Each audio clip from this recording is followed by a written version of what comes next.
Балалар, бүгінгі сабағымызды бастаймыз. Сабақ түсінікті болу үшін видеоның соңына дейін көреміз.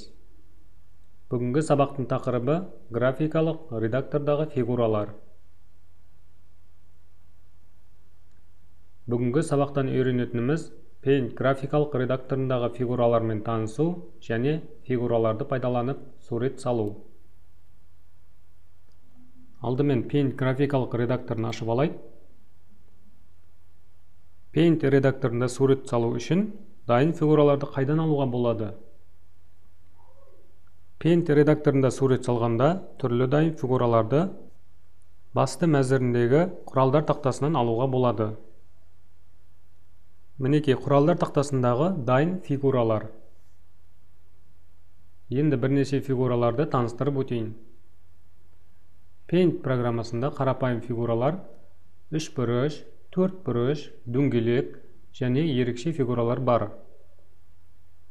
Бұл жердегі мына көрсетілген фигура бұл сопақша. Одан кейін 3 бұрыш. Одан кейін тік 4 бұрыш. Келесі ромб. Ал мына фигура бұл 5 бұрыш. Одан кейін астындағы 6 бұрыш. Одан кейін дөңгеленген 4 бұрышты белгі. Келесі сопақша белгі. Фигураның стилін қалай өзгертеміз? Фигураның стилін өзгерту үшін фигуралар тобындағы контур батырмасын басып, стиль таңдаймыз.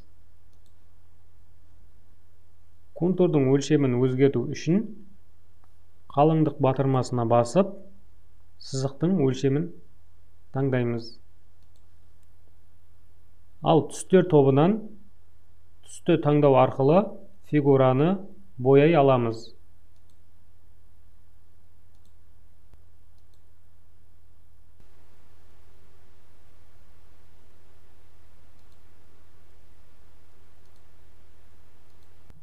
Бұл жердегі бірінші түс, негізгі түс, бұл контурдың түсі. Ал екінші түс, бұл фонның түсі. Түс стилін өзгерту үшін фигуралар тобындағы құйып бояу батырмасы арқылы мінекей стилін таңдау керек.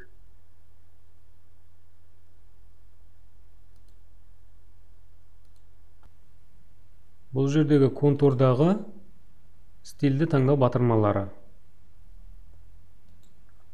Ал мынау құйып бояу батырмалары.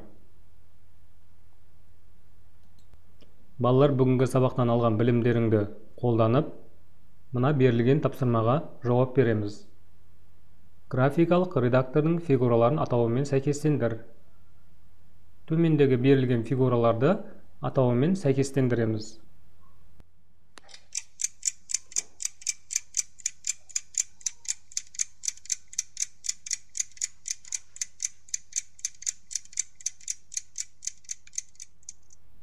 Балалар, берілген тапсырманы орындап болсақ, жауабын бірге тексеріп көрейік. Бұл қисық сызық. Ал көп бұрыш мына фигура. Ал бұл фигура тік бұрышты 3 бұрыш. Одан кейін ромбы. Келесі 3 бұрыш. Одан кейінгі дөңгеленген 4 бұрыш. Ал бұл тік 4 бұрыш. Одан кейін сопақша. Ал мынау түзу сызық. Енді тексеріп көрейік.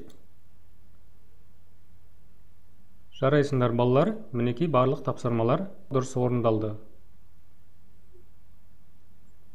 Осымен бүгінгі біздің сабағымыз аяқталды. Қашықтан үйрен арнасына тіркеліп, лайк басуды ұмытпаңдар балалар.